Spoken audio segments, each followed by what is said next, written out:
Question. Julien Trocas, bonjour, merci d'être avec nous. Vous êtes Bonjour. secrétaire fédéral Sudrail. On va parler du contenu de cette vidéo, mais elle vous parle, j'imagine, d'autant plus que l'un des vôtres, un cheminot, a été blessé dans la manifestation de jeudi de façon grave. Il a perdu son œil. Oui, il n'a pas été blessé, il a été mutilé. Il a été éborgné. Donc on a un militant, ça faisait 25 ans qu'il est à la SNCF, un salarié, un ouvrier, les gens qui se lèvent tôt dans ce pays. Il a perdu son œil à cause d'une grenade de désencerclement dans le cadre de la manifestation parisienne. On a aussi un autre militant avec qui il a été tabassé, le crâne ouvert, et il a dû finir aux urgences. Et puis on pense aussi à la collègue, AESH, pareil, qui a été méprisée, les AESH, vous vous rappelez, il y a eu des députés qui ont causé d'eux, elle a perdu le pouce.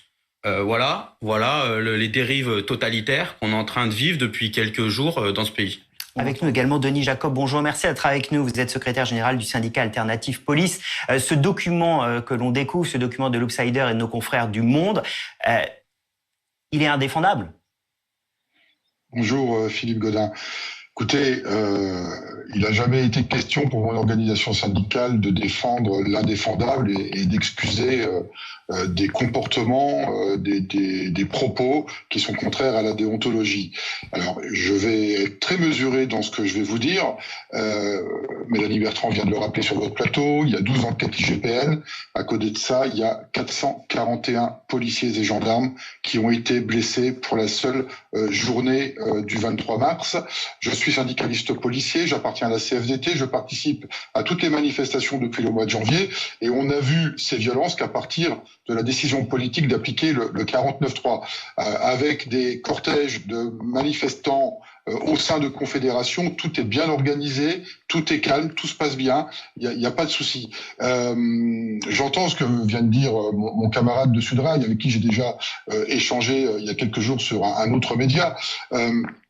Vous savez, quand les CRS, notamment, sont du matin très tôt jusqu'à très tard le soir, avec tout ce qu'ils ont subi, et on a vu les images de ces blocs de plâtre dans lesquels il y a des vis de planter dedans pour tuer des policiers. Quand on voit mon collègue qui se prend un PV en pleine tête alors qu'il porte un casque, et qui s'écroule au sol. Quand on voit mon collègue à Fos-sur-Mer alité avec des tiges dans son tibia et qui vraisemblablement ne remarchera plus comme avant, sans l'excuser, sans le justifier, il y a un moment où les collègues ont un ras-le-bol, une fatigue, une lassitude qui fait que, il y a des propos qui sont tenus, qui sont inacceptables, mais on n'est pas des robots, on n'est pas des machines, et qu'à un moment donné, on peut aussi comprendre, sans l'excuser, mais que des policiers peuvent craquer. Le préfet de police l'a dit, il va y avoir une enquête, et les collègues qui seront identifiés devront répondre des propos qu'ils ont tenus et seront vraisemblablement sanctionnés. Je rappelle que la police nationale est la seule profession en France la plus contrôlée et la plus sanctionnée. Julien Trocas, comment vous réagissez à ce qui est dit là? Non mais moi, alors c'est pas des propos ou je ne sais quoi, c'est des actes qu'on considère criminels quand on éborgne ou quand on mutile. Moi, j'entends ce qui est dit. Ce qui est sûr, c'est que le premier responsable de tout ça, c'est le gouvernement et c'est Emmanuel Macron. Moi, je peux que partager de dire, évidemment, quand il y a eu le 49.3 et que quand il y a eu l'interview d'Emmanuel Macron qui n'a fait que attiser la colère dans ce pays, évidemment, c'est une stratégie de répression du mouvement qui est orchestrée par le gouvernement. On voit les propos de Gérald Darmanin. Enfin, vous nous parlez du préfet de police.